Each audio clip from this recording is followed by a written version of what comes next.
sois-tu, Seigneur du monde. Loué sois-tu, Seigneur du monde.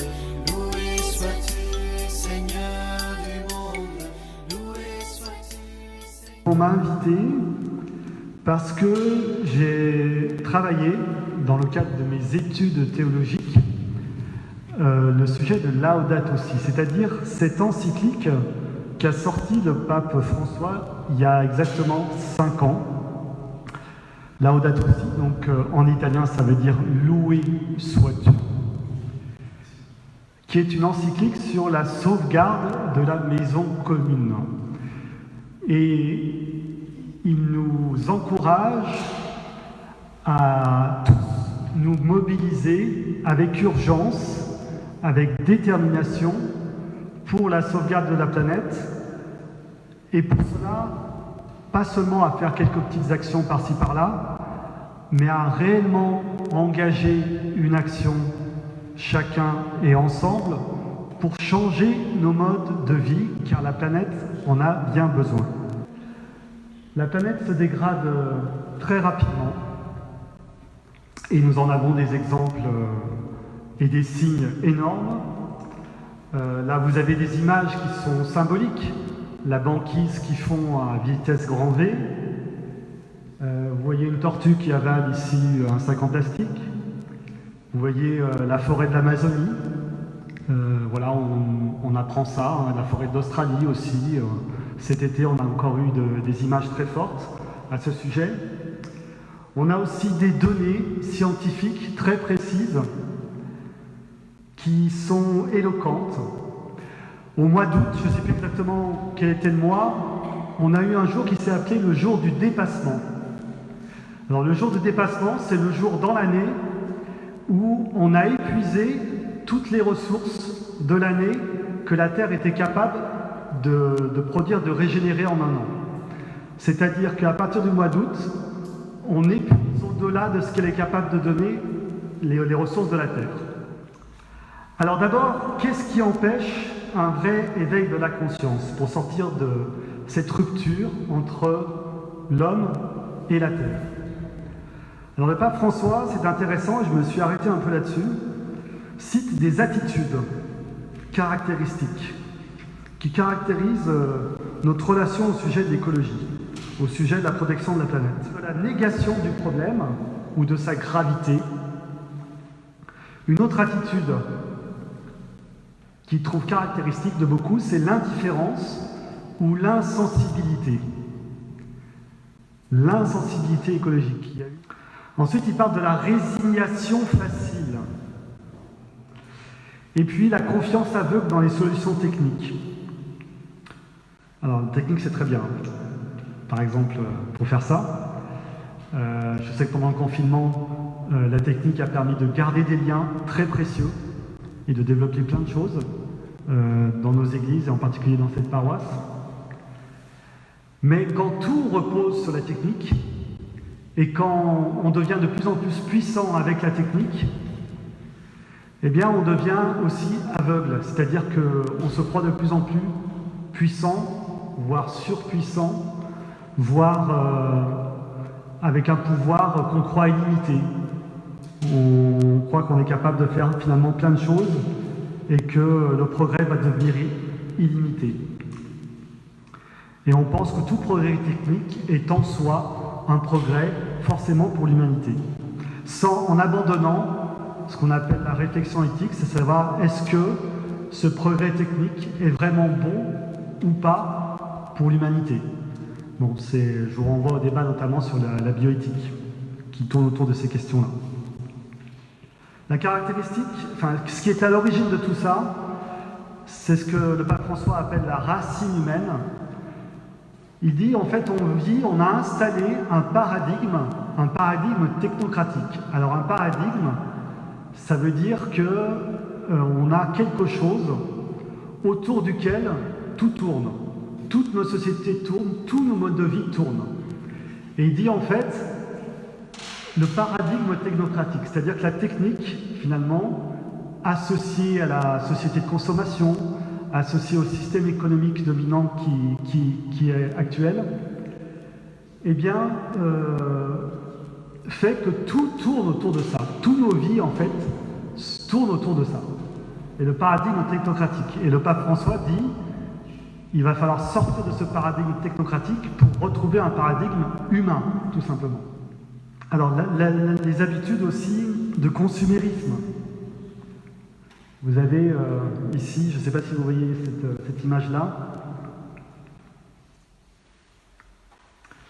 Alors, ce sont des rats. Vous voyez, ils sont inquiets, les rats. Hein. Alors, on leur promet happiness, donc le bonheur. Et il y a le petit panneau qui dit le bonheur est au coin de la rue. C'est-à-dire que voilà, vous passez cet endroit et puis le bonheur, il est juste de l'autre côté. Hein. Et puis il passe de l'autre côté. Et là, on leur dit alors en fait, il va falloir gagner de plus en plus d'argent. Mais le bonheur est de l'autre côté. Alors voilà, ils regardent tout ça, hop. Et il faut toujours rester premier, hein, stay ahead at the rate, toujours premier dans la course. Et le bonheur est juste après. Là. Hop. Alors ils vont juste après, et là ils disent bon ben maintenant il faut acheter de plus en plus de choses. Et tout au panneau, le bonheur est tout de suite après. Et puis après, un autre panneau, ben allez, continuez, keep going. Le bonheur est juste, et voilà. Et ça ne s'arrête pas en fait. On est dans cette frénésie de croissance, de consommation sans limite,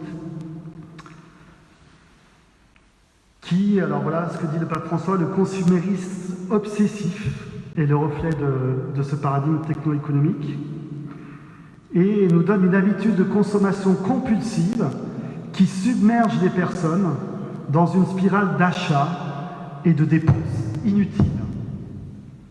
Est-ce que toutes les dépenses que l'on fait sont vraiment utiles? Et conduit même à une voracité à cause du vide de sens qui s'installe dans le cœur des personnes. Cette hyperconsommation, en fait, installe un vide de sens, un vide dans notre âme. Et pour le pape François, c'est une des origines de ce manque de courage, en fait. On est tellement épuisé par cette course-là qui nous est faite, épuisé corporellement et épuisé moralement et épuisé dans notre âme, que en fait, ça nous ôte même le courage de regarder la réalité en face. Voilà ce que dit le pape François. Alors comment fait-il le pape François pour nous éveiller la conscience? Pas seulement en nous parlant des causes, c'est ce qu'il vient de nous dire là, il nous parle de la racine et de ses effets avec les attitudes, mais il veut nous emmener vers un autre paradigme, le paradigme humain. Alors, j'ai remarqué qu'en fait, il essayait de nous faire sortir la conscience de plusieurs choses. Vous savez, le pape François, au début de son pontificat, il nous parlait on devait être une église en sortie. Voilà. Mais là, pareil pour la conscience, pour les consciences. Et il veut faire sortir la conscience de son insensibilité. Il veut faire sortir la conscience de son isolement. Et il veut faire sortir la conscience de sa torpeur. Voilà. Alors, comment fait le pape François? D'abord, il se fait proche dans son attitude, dans son langage, dans sa manière d'aborder les problèmes. Je vous donne ici un exemple de phrase.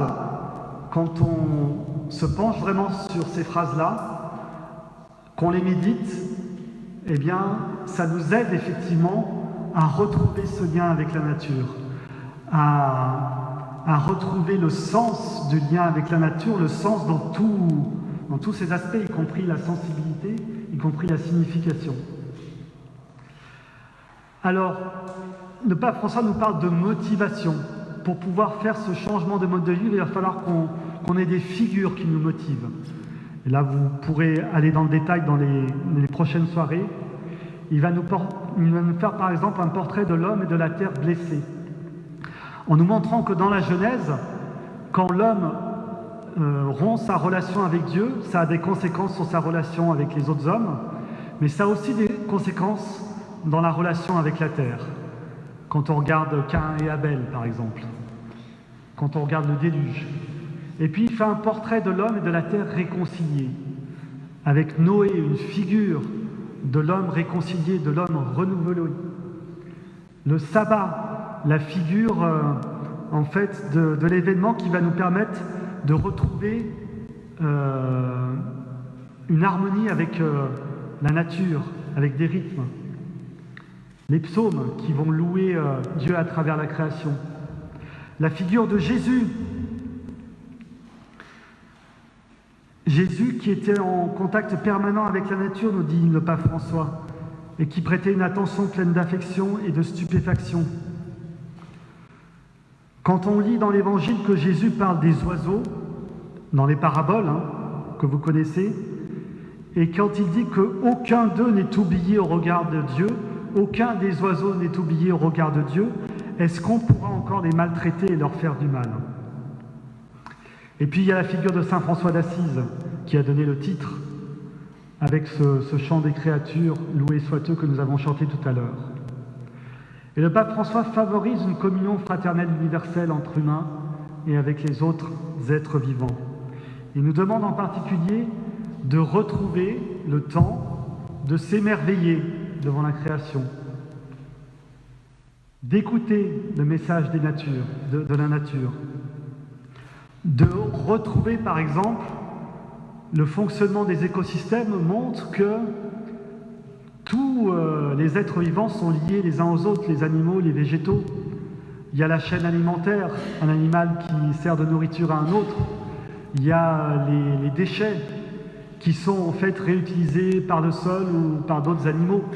Et donc tout ça forme un cycle qui fait qu'en fait chacun se nourrit mutuellement. Vous avez un exemple de ça, et après je vous ferai voir 2 petites vidéos pour terminer.